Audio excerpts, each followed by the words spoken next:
Hello everybody. আজকে তোমাদের যে জিনিসটা নিয়ে আলোচনা করব এটা একটুখানি ডিফারেন্ট টপিক। এটা হচ্ছে আমরা এতক্ষণ যে সাইন ট্যান কস এগুলো নিয়ে আলোচনা করলাম, আসলে এগুলো কি? আসলে এগুলো প্রত্যেকটাই বিভিন্ন যে কোণ আছে তার সঙ্গে বাহুগুলোর যে সম্পর্ক তৈরি করে। 30 ডিগ্রিতে সাইনের ভ্যালু একটা, কসের ভ্যালু অন্য, ট্যানের ভ্যালু অন্য। তাহলে সাইন নিজের মতো একটা চরিত্র রাখে, কসে নিজের মতো একটা চরিত্র রাখে, ট্যান সেটা নিজের মতো একটা চরিত্র রাখে, সিমিলারলি কোসেক কট এগুলো রাখে। তো আজকে তারা কিরকম চরিত্রটা রাখে, কারণ আমরা এতদিন অব্দি যে মানগুলো মোটামুটি জানতে পেরেছি সেটা হচ্ছে 0 to 90 অব্দি মানগুলো জেনেছি। এখন আমরা যে কোনো কিছুর মান বের করতে পারি, কিন্তু এই মানগুলোর একটা ক্যারেক্টারিস্টিক আছে। যখন আমরা ধরা যাক সাইন কার্ভটা চুজ করবো, অর্থাৎ সাইন থিটাকে আমরা নেব, এইটা একটা নির্দিষ্ট চরিত্র দেখায়। কিরকম দেখায়? ধরো তোমরা 0 থেকে 90 অব্দি মানটা জানো। সাপোজ এইদিকে আমরা থিটাটা ক্যালকুলেট করছি। থিটাটা কোন দিকে ক্যালকুলেট হচ্ছে? এদিকে। এটা হচ্ছে এক্স অ্যাক্সিস এবং ওয়াই অ্যাক্সিস। সাপোজ এদিকে থিটা নিচ্ছি আমি এবং এদিকে সেই ভ্যালুগুলো নিচ্ছি। তাহলে দুদিকেই থিটা রয়েছে, নেগেটিভ দিকেও থিটা রয়েছে এবং পজিটিভ দিকেও থিটা রয়েছে। এইবার আমরা জানি যে 0 তে সাইন 0 এর ভ্যালু কত? সাইন 0 কত? 0। তাহলে সাইন 0 তে ভ্যালুটা কত রয়েছে? 0 তে রয়েছে। সাইন 90 তে অর্থাৎ সাইন π/2 তে ভ্যালুটা কত দেয়? 1 দেয়। অর্থাৎ π/2 তে সাইনের ভ্যালু কত? সাপোজ 1। ঠিক সেইভাবে আমরা যখন সাইন 180 ডিগ্রি বের করেছি, এই ভ্যালুটা কত দিয়েছে? 0 দিয়েছে। তাহলে আমরা দেখতে পাবো ঠিক কার্ভটা সাইন 90 হয়ে এখানে হলো 1 ভ্যালু, 90 তে সাইন কার্ভ ভ্যালু দিয়েছে 1 এবং 0 তে 0 এবং পাইয়েতে 0। ঠিক এইভাবে যখন আমরা এগুতে থাকবো, অর্থাৎ 3π/2। 3π/2 মানে কত? আমরা যদি একটুখানি খেয়াল করে দেখি, 2 দিয়ে ভাগ হয়ে যাচ্ছে, অর্থাৎ 3 9 27, 270 ডিগ্রি। তাহলে 270 পরেরটা 360 ডিগ্রি আছে, এটা ছিল 180 ডিগ্রি, এটা ছিল 90 ডিগ্রি, এটা ছিল 0 ডিগ্রি। তাহলে 0 টু 180 ডিগ্রি এইখানে কার্ভটা এরকম। ঠিক তারপরে যখন আমরা সাইন 270 ডিগ্রি বের করি, সাইন 270 ডিগ্রির ভ্যালু বের করি, দেখা যাবে সেই ভ্যালুটা কত দেবে? -1 ভ্যালু দেবে। এই ভ্যালুটা তোমরা বের করতে পারবে, তোমাদের আমি দেখিয়েছি। বের করলে দেখতে পাবে এই ভ্যালুটা আবার কোথায় দেবে? -1। অর্থাৎ এটাকে যদি -1 ধরি তাহলে ভ্যালুটা এখানে আছে। তার মানে ঠিক এরকম। আবার যদি আমরা সাইন 360 ডিগ্রি বের করি, ভ্যালুটা কিরকম পাবো? ভ্যালুটা আমরা পাবো 0। তাহলে আবার এটা ফিরে যাচ্ছে কোথায়? 0 তে। তাহলে কার্ভটা ঠিক দেখতে কিরকম হলো? ঠিক এই রকম। সিমিলারলি যখন আমরা নেগেটিভ দিকে এগোবো, কার্ভটা ঠিক চরিত্র নেবে এইভাবে।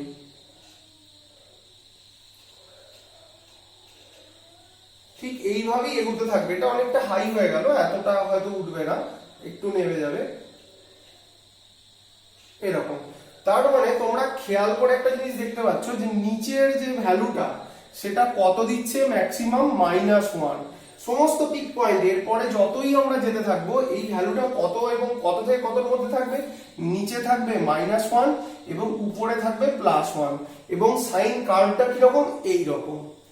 এই কার্ভটাকে খুব ভালো করে খেয়াল করো। সাইন কার্ভের ক্ষেত্রে কিন্তু সাইনটা কোনটা দিয়ে যাচ্ছে? 0 ডিগ্রি দিয়ে যাচ্ছে। এটা খুব ভালো করে মনে রাখার, কারণ কস কার্ভও দেখতে এরকমই হবে, কিন্তু সেটা 0 দিয়ে যাবে না। সেটা মূলত প্রথমে যাবে কত দিয়ে? প্রথমে মূল বিন্দুটা দিয়ে যাবে না, প্রথমে সেটা 1 দিয়ে। সেটা আমরা পরে দেখছি। এইবার তোমাদের একটা জিনিস কনফিউজ করছে কোনটা? কনফিউজ করছে সাপোজ হাফ ভ্যালু। সাইন কতর ভ্যালু? হাফ। এইটা আমাদেরকে যখন বের করতে বলা হচ্ছে, সাইন 30 ডিগ্রির ভ্যালু হাফ। আমরা জানি sine 30 degree is equal to half. কিন্তু কেবল কি সাইন 30 ডিগ্রি হাফ? না, কেবল সাইন 30 ডিগ্রির ভ্যালু আমরা হাফ পাচ্ছি না। তার একটা ছোট উদাহরণ আমরা দেখব। দেখো সাইন কোথায় কোথায় পজিটিভ? ফার্স্ট কোয়াড্রেন্ট এবং সেকেন্ড কোয়াড্রেন্ট, এই দুটো জায়গায় তো সাইন পজিটিভ। এইবার খেয়াল করে দেখো, সাইন 30 ডিগ্রি এই ভ্যালুটা দেয় হাফ। এবার সেকেন্ড কোয়াড্রেন্টে যেহেতু সাইন পজিটিভ, এখানেও কোথাও একটা আমি +1/2 এই ভ্যালু পাবো। সেটা কোথায় পাবো? খুব ভালো করে খেয়াল করো। সাইন, যখন আমরা সাইন কার্ভটা আঁকলাম, এখানে একটা জিনিস আমরা দেখতে পাচ্ছি যে ধরা যাক এখানে 30 ডিগ্রি আছে, তাহলে এখানে ভ্যালুটা আমি হাফ পাচ্ছি। ঠিক এই রকম জায়গাতেও গিয়ে তো আমরা আবার একটা হাফ ভ্যালু পাবো, ঠিক এই রকম জায়গাতেও। তাহলে সেইটা কোথাও কত ডিগ্রি মান? দেখো সাইন যখনই আমরা 180 ডিগ্রি থেকে সাইন কত ডিগ্রির ভ্যালু হাফ? 30 ডিগ্রি। যখনই আমরা সাইন 180 ডিগ্রি থেকে 30 ডিগ্রিটা বিয়োগ করে দেবো, অর্থাৎ তখন আমরা কত পাবো? Sine 150 degree. তখনই আমরা সাইন 150 ভ্যালু কিন্তু হাফই পাবো। কেন পাবো? দেখো আমি যদি এইখানে 180 থেকে বিয়োগ করে দিই, তাহলে সাইনটা কি থাকবে? সাইন থাকবে। এবং সাইন এই যে 180 মাইনাস 30, তার মানে তো সাইন 150। আবার খুব ভালো করে খেয়াল করো, সাইন 180 ডিগ্রি মাইনাস থিটা কত হবে? সাইন 180 ডিগ্রি মাইনাস থিটা সমান সাইন থিটা। তাহলে সাইন 150 সমানই লিখতে পারি সাইন 30, কারণ sine 180 minus theta is equal to sine theta. তাহলে সাইন 30 ডিগ্রির মানও হবে হাফ, সাইন 150 ডিগ্রিরও মান হবে হাফ। এইভাবে কিন্তু যে কোনো মান আমরা বের করতে পারি। ধরো আমরা জানি যে সাইন কত ডিগ্রির মান হচ্ছে √3/2, আমরা জানি সাইন 60 ডিগ্রির মান হচ্ছে √3/2। তাহলে সাইন আর কত ডিগ্রির মান √3/2 পেতে পারি? 0 টু 360 ডিগ্রির মধ্যখানে, 0 টু 360 ডিগ্রি এর মাঝখানে আর কত ডিগ্রির মান আমি এটা পাবো? দেখো অল সাইন ট্যান কস। তাহলে ফার্স্ট কোয়াড্রেন্টে আমরা একটা পজিটিভ ভ্যালু পেয়েছি, সেটা কত? 60 ডিগ্রিতে। আর সেকেন্ড কোয়াড্রেন্ট, যেহেতু এখানে সাইন পজিটিভ এবং সাইনের ভ্যালুটা এখানে কত আছে? পজিটিভ আছে, √3/2 আছে, তার মানে এখানেও আমরা একটা পজিটিভ ভ্যালু পাবো।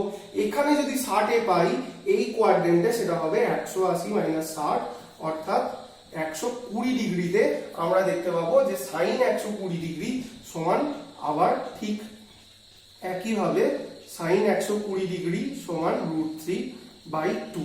মোটামুটি বোঝা গেছে? এইভাবে জেনারেলাইজড ভ্যালুগুলো বেরোয়। এবার আমরা সাইন কার্ভ থেকে শিফট করে যাব কস কার্ভে।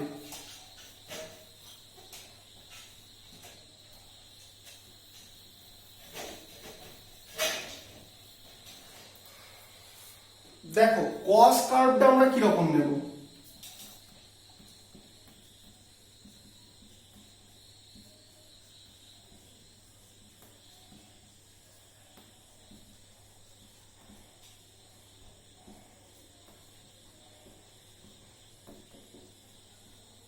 দেখো cos 0 এর ভ্যালু কত? cos 0 এর ভ্যালু হচ্ছে 1, ঠিক আছে। cos 90 ডিগ্রির ভ্যালু কত? cos 90 এর ভ্যালু কত? 0। তাহলে এইখানে কি দেবে? cos 0 দেবে। তাহলে কার্ভটা স্টার্টই হবে 1 থেকে 0। আবার আমরা যদি cos -π/2 পাই, অর্থাৎ এখানে -π/2 তে cos কত ভ্যালু দেবে? সেখানেও cos ভ্যালু দেবে 0। তাহলে এই যে কার্ভটা স্টার্ট হলো, এইবার দেখো কার্ভের চরিত্রটা আমি পেয়ে গেলাম যে কার্ভটা এইভাবে যাবে। কিন্তু এখানে লক্ষণীয় বিষয়, দুটো কার্ভই দেখতে একরকম, কিন্তু 0 ডিগ্রিতে cos কার্ভ ভ্যালু দেয় কত? 1। এখানেও cos 1 থেকে -1 পর্যন্ত ভ্যালু দেবে যে কোনো কিছুতে। cos কোনো কিছুর ভ্যালু সেটা 2 হতে পারে না, কারণ cos এর ভ্যালু সবসময় কত থেকে কত? +1 থেকে -1 পর্যন্ত সেটা এক্সিস্ট করতে পারে। এইবার তোমাদেরকে সাপোজ আমি বললাম যে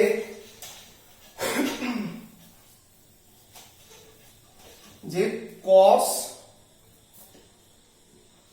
কত ডিগ্রির ভ্যালু, ধরা যাক -1/2। cos কত ডিগ্রির ভ্যালু? -1/2। তোমাকে ফার্স্ট বিচার করতে হবে অল সাইন ট্যান cos। তাহলে cos এর ভ্যালুটা কি আছে? নেগেটিভ আছে। cos কোথায় কোথায় নেগেটিভ ভ্যালু দিতে পারে? সেকেন্ড কোয়াড্রেন্টে দিতে পারে, আর কোথায় দিতে পারে? থার্ড কোয়াড্রেন্টে দিতে পারে। কারণ অল এর ঘরে cos কি ভ্যালু দেবে? পজিটিভ। এবং cos এর ঘরে তো অবভিয়াসলি cos পজিটিভ ভ্যালু দেবে। তাহলে cos কোথায় রয়েছে? cos রয়েছে এখানে, অর্থাৎ সেকেন্ড কোয়াড্রেন্ট এবং থার্ড কোয়াড্রেন্টে। এবার দেখো cos কত ডিগ্রির ভ্যালু হাফ দেয়? cos কত ডিগ্রির ভ্যালু হাফ? cos 60 এর ভ্যালু হচ্ছে হাফ। এটা আমরা জানি। তাহলে যদি আমরা একইভাবে যদি আমরা এইভাবে ভাবি যে 180 থেকে বিয়োগ করে দেবো, তাহলে কত হবে? 180 থেকে আমি 60 ডিগ্রি বিয়োগ করে দিলে কত হয়? 120 ডিগ্রি। তাহলে cos 120 ডিগ্রির ভ্যালু কত আমরা বের করে দেখি, যেভাবে জেনারেল প্রসেসে যাই। তাহলে cos কি হয়ে যাবে? 180 ডিগ্রি মাইনাস 60 ডিগ্রি। তাহলে কি পাবো? cos পাই মাইনাস থিটা কি হয়ে যায়?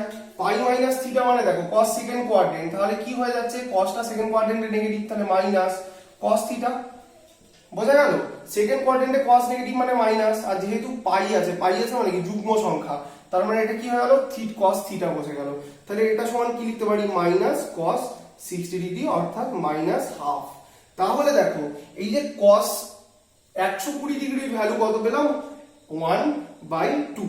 এইবার সিমিলারলি যখন আমরা দেখতে পাচ্ছি যে cos এখানে কত ভ্যালু পেলাম? একটা মাইনাস হাফ পেলাম, তাহলে cos 60 ডিগ্রির ভ্যালু কত? cos 60 ডিগ্রির ভ্যালু হচ্ছে হাফ, এবং তাহলে মাইনাস হাফ ভ্যালু কোথায় পাবো? cos theta equal to minus half হলে তাহলে থিটা কোথায় রয়েছে? 120 ডিগ্রিতে। আচ্ছা, শুধু কি 120 ডিগ্রিতে রয়েছে সেটা আমরা চেক করে দেখি যে হ্যাঁ শুধু 120 ডিগ্রিতেই cos মাইনাস হাফ ভ্যালু দিচ্ছে, নাকি tan এর ঘরেও cos মাইনাস হাফ ভ্যালু দেবে। দেখো যদি আমরা এই একই জিনিস করি যে এখানে আমরা থার্ড কোয়াড্রেন্টে নিয়ে চলে আসি, থার্ড কোয়াড্রেন্টে নিয়ে আসতে গেলে আমাকে কি করতে হবে? সাপোজ এই কোয়াড্রেন্টে 60 ডিগ্রি দিয়ে কিভাবে রিপ্রেজেন্ট করব? ধরা যাক 270, ঠিক আছে, মাইনাস 60 ডিগ্রি করে দিলাম। তো 270 থার্ড কোয়াড্রেন্ট মানে কি এখানে কত ডিগ্রিতে আসছে? 270 ডিগ্রিতে আসছে। তাহলে 270 ডিগ্রি মাইনাস 60 ডিগ্রি করে দিচ্ছি, তার মানে কত ডিগ্রি হচ্ছে? 210 ডিগ্রি। এবার আমরা ক্যালকুলেট করে দেখি, cos 210 ডিগ্রি মানে কত? 180 ডিগ্রি প্লাস 30 ডিগ্রি। খুব ভালো করে খেয়াল করো, cos 180 ডিগ্রি প্লাস 30, তাহলে cos এই কোয়াড্রেন্টে কি নেগেটিভ, তাহলে মাইনাস, যেহেতু 180 আছে cos ই থাকবে 30। cos 30 এর ভ্যালু কত? cos 30 এর ভ্যালু হচ্ছে মাইনাস √3/2। তাহলে আমি কত পেতে চেয়েছিলাম? মাইনাস হাফ পেতে চেয়েছিলাম, আর আমি পেয়ে গেলাম কত? মাইনাস √3/2। তাহলে ঠিক একইভাবে যেভাবে 180 থেকে আমরা বিয়োগ করে দিয়েছিলাম, সেইভাবে কিন্তু এখান থেকে আমাদের বিয়োগ করলে হবে না।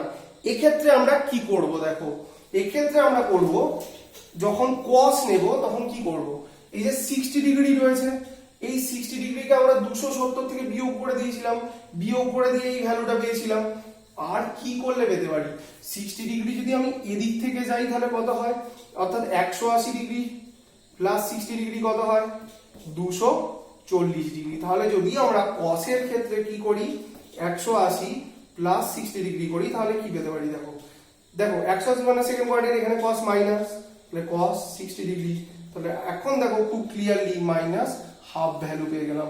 তাহলে cos theta is equal two 240 degree. তাহলে cos কত ভ্যালু মাইনাস হাফ? 120 ডিগ্রি এবং 240 ডিগ্রি। তাহলে আমাদেরকে খুব ভালো করে দুটো জিনিস কনক্লুশনে আমরা আসতে পারলাম cos এবং sin এর ক্ষেত্রে, যে ধরা যাক cos থিটা এই ভ্যালুটা যদি সামথিং কিছু একটা ভ্যালু দেওয়া থাকে, ধরা যাক সামথিং ভ্যালুটা হচ্ছে হাফ, তাহলে আমাদের বা মাইনাস হাফ, তাহলে আমাদের দুটো প্রসেসে যেতে হবে। যখনই মাইনাস আছে এটা কোন কোয়াড্রেন্টে পড়তে পারে দেখতে হবে, এই কোয়াড্রেন্ট না এই কোয়াড্রেন্ট। তাহলে সেকেন্ড এবং থার্ড কোয়াড্রেন্টে গিয়ে cos ভ্যালু মাইনাস দেবে। তাহলে একটা হচ্ছে cos এখানে যখন এই কোয়াড্রেন্টে চলে আসছে তাহলে সেটা 120 ডিগ্রি, অর্থাৎ সেই ক্ষেত্রে 180 মাইনাস 60 ডিগ্রি এইটা নেব, কারণ cos 60 ভ্যালু হচ্ছে হাফ। আরেকটা জিনিস নেব cos 180 প্লাস 60 ডিগ্রি, যেটার ভ্যালুও দেবে মাইনাস হাফ, এটার ভ্যালুও দেবে মাইনাস হাফ। বোঝা গেছে? আর জাস্ট ট্যান কার্ভটার ক্ষেত্রে আমি একটুখানি বলবো, ট্যানটা এত ডিপলি মনে রাখার দরকার নেই এখন, তাও আমি মোটামুটি একটা আইডিয়ার জন্য তোমাদের বলছি যে ট্যানের ক্ষেত্রে কি ঘটে। দেখো ট্যানের ক্ষেত্রে কয়েকটা মান যদি বলি, ট্যান 0 কত? ট্যান 0 এর ভ্যালু হচ্ছে 0। তাহলে ট্যান কার্ভটা অবভিয়াসলি কোনটা দিয়ে যাবে? এইটা দিয়ে যাবে। কিন্তু ট্যান 90 ডিগ্রির ভ্যালু কত? আমরা জানি না, অর্থাৎ অসংজ্ঞাত। তাহলে ট্যান 90 ডিগ্রির ভ্যালু কত? আমরা জানি না, অসংজ্ঞাত। সিমিলারলি ট্যান মাইনাস 90 ডিগ্রির ভ্যালু কত? সেটাও আমরা জানি না, অর্থাৎ অসংজ্ঞাত। তাহলে এইবার দেখো, আমি যদি মাইনাস পাই বাই টু এদিকে নিই, এদিকে যদি পাই বাই টু নিই, তাহলে এই দুটো জায়গায় আমরা ট্যানের কোনো ভ্যালু জানি না। আমরা যখন ট্যান থিটা নিচ্ছি, ট্যানের কোনো ভ্যালুই আমরা মাইনাস পাই বাই টুতেও জানি না, সিমিলারলি আমরা পাই বাই টুতেও জানি না। কি জানি? আমরা জানি tan 45 degree is equal to 1। তাহলে 45 মানে এর মাঝামাঝি, অর্থাৎ পাই বাই 4, এখানে ভ্যালু কত? 1। আর tan minus 45 degree, that is also minus 1। ঠিক আছে, তার মানে ট্যান মাইনাস পাই বাই 4 এ ভ্যালুটা কত? মাইনাস 1 এই ভ্যালু, আর এখানে কত? প্লাস 1 এই ভ্যালু। তাহলে আমরা যখন ট্যান কার্ভটা আঁকবো, কার্ভটা ঠিক আমরা এইভাবে আঁকবো। ট্যান কার্ভটা আঁকার সময় আমরা ঠিক এইভাবে আঁকবো যে কোনটা দিয়ে যাবে? এইটা দিয়ে যাবে। এবং এইখানে যদি 1 ভ্যালুটা থাকে, এ অবভিয়াসলি এইটা দিয়ে যাবে। কিন্তু এই যে পাই বাই 2 এর বর্ডার, এটা যদি পাই বাই 2 এর বর্ডার হয় এবং এটা যদি মাইনাস পাই বাই 2 এর বর্ডার হয়, তাহলে এই বর্ডারটাকে এ কোনোদিন টাচ করবে না, এদিকে বেরিয়ে যাবে। এবং এই বর্ডারটাকেও এ কোনোদিন টাচ করবে না, অর্থাৎ বেরিয়ে যাবে। মানে মানটা সবসময় পাই বাই 2 এর দিকে যাবে, কিন্তু পাই বাই 2 এর উপর গিয়ে কাট করে যাবে না। তার কারণটা হচ্ছে ট্যান 90 ডিগ্রিতে আমরা ভ্যালুটা কত পাই? অসংজ্ঞাত পাই। অর্থাৎ এ কোন দিকে চলে যাচ্ছে? ভ্যালুটা ইনফিনিটির দিকে। তার মানে এটা কখনোই নয় যে ট্যান থিটা এর ভ্যালুটা -1 থেকে +1 এর মধ্যে রয়েছে। ট্যানের ভ্যালু কিন্তু ক্রমশ বেড়ে বেড়ে যাচ্ছে। তাহলে এই ক্যারেক্টারটা মনে রাখতে যদি পারো তোমরা, তাহলে তোমাদের যেটা মনে থাকবে সেটা হচ্ছে যে কোথায় কোথায় কে মান দিচ্ছে। আমি যখনই বুঝছি যে ট্যানের মান হচ্ছে √3, তাহলে √3টা কত? 1 এর থেকে তো বড়। তাহলে √3 যখন 1 এর থেকে বড়, এটা নিশ্চয়ই ট্যান 45 ডিগ্রির থেকে বেশি কোনো মান দিচ্ছে। তাহলে এইটা আমাদেরকে সেন্স করতে সাহায্য করবে এই গ্রাফিক্যাল রিপ্রেজেন্টেশন। তো খুব ভালো হবে যদি তোমরা হায়ার স্টাডিজে কখনো ম্যাথ নিয়ে পড়ো, বা এমনিতেও তোমাদের এই কনসেপ্টটা, অর্থাৎ গ্রাফিক্যাল রিপ্রেজেন্টেশনের কনসেপ্টটা কিন্তু তোমাদের মনে রাখতে হবে। এই চ্যাপ্টারটা এখানেই মোটামুটি শেষ হলো। এবার অঙ্কগুলো করো, আস্তে আস্তে হয়ে যাবে।